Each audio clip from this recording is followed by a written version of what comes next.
கலைஞர் இவரின் வழியில் இயங்கும் இந்த கழகம் திராவிட முன்னேற்ற கழகம். அப்போது தராசு சின்னம் பொறிக்கப்பட்ட கொடிதான் திராவிட இயக்கமான நீதி கட்சி மாநாடுகளிலும் விழாக்களிலும் உயர ஏற்றப்பட்டு வந்தது. 1944 ஆண்டு சேலம் மாநாட்டில் நிறைவேற்றப்பட்ட அண்ணாதுரை தீர்மானம் வாயிலாக திராவிடர் கழகம் என்ற பெயரை சூட்டினார் தந்தை பெரியார். அப்போது தராசு கொடியே பயன்படுத்தப்பட்டது. ஒரு விழாவில் அக்கொடியை ஏற்றிய பெரியாரின் அண்ணன் மகளும் ஈவேக்கி சம்பத்தின் சகோதரியுமான மிராண்டா நமது கொடி புரட்சிகரமாக இருக்க வேண்டும் என்றார். இதே கருத்தை பலரும் பெரியாரிடம் வலியுறுத்தி வந்தனர். கொடியின் நிறம், அதன் வடிவமைப்பு பற்றி குடியரசு விடுதலை பத்திரிகைகளில் கழக தொண்டர்களிடம் கருத்து கேட்டார் பெரியார். பலரும் கருப்பு சிவப்பு வண்ணத்தில் கொடி இருக்கலாம் என்று தெரிவித்திருந்தனர். இந்த நிறங்கள் இருப்பது போல கொடியை வடிவமைக்க சொல்லிவிட்டு சென்றார் பெரியார். குடியரசு பத்திரிகை அலுவலகத்தில் இதழ் பணிகளை முடித்ததற்கு பிறகு இரவோடு இரவாக கொடி வடிவமைப்பு பணியில் ஈடுபட்டார் ஈரோடு சண்முக வேலாயுதம். கருப்பு நிற கொடியில் நடுவில் சிவப்பு வட்டம் இருப்பது போல கொடியை வடிவமைக்க வேண்டும் என தீர்மானித்து ஒரு தாளில் வடிவமைக்க தொடங்கினர். கருப்பு மை கொண்டு தாள் முழுக்க கருப்பு நிறத்தை பூசிவிட்டார்கள். நடுவில் சிவப்பு வட்டம் வரைய வேண்டும். சிவப்பு மையை மேசை டிராவில் வைத்து பூட்டிவிட்டு சென்றிருந்தார் கராரான மேனேஜர் கரிவரதசாமி. அவர் வருவதற்கு காலை ஆகிவிடும். அதனால் அதற்கு முன் பெரியாரிடம் கொடி வடிவமைப்பை காட்டி ஒப்புதல் பெற வேண்டும்.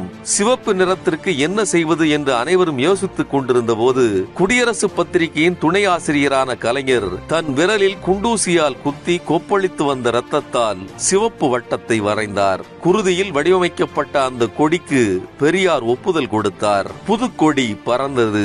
கருப்பு சமுதாயத்தில் நிலவும் மூட நம்பிக்கையின் இருள், சிவப்பு வட்டம் அந்த இருளை விரட்டும் பகுத்தறிவு புரட்சியானது.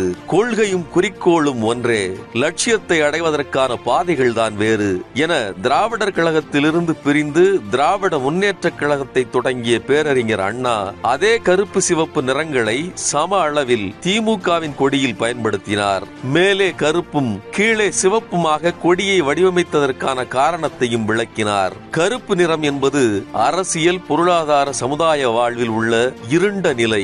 சிவப்பு நிறம் அம்மூன்று துறையில் உள்ள இருண்ட நிலையை போக்கி ஒளி நிலையை உண்டாக்க வேண்டும் என்பதை காட்டும் குறியீடு. இருண்ட நிலையை ஒளிநிலை அழித்துக் கொண்டு வர வேண்டும். இருண்ட வானில் அடியில் தோன்றி எழும்பும் உதய சூரியனை போல் என்ற கருத்துடன் கருப்பு மேலும் சிவப்பு கீழும் வைக்கப்பட்டுள்ளது என்றார் அண்ணா.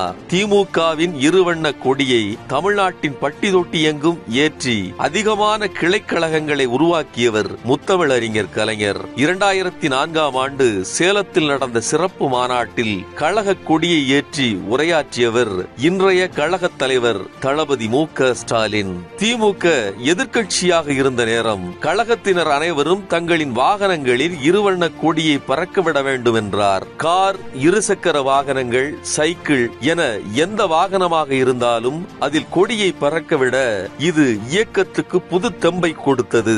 மக்களிடம் திமுகவுக்கான செல்வாக்கையும் அதிகமாக்கியது. 2006 ஆண்டு சட்டமன்ற தேர்தலில் திமுக ஆட்சி அமைத்தது.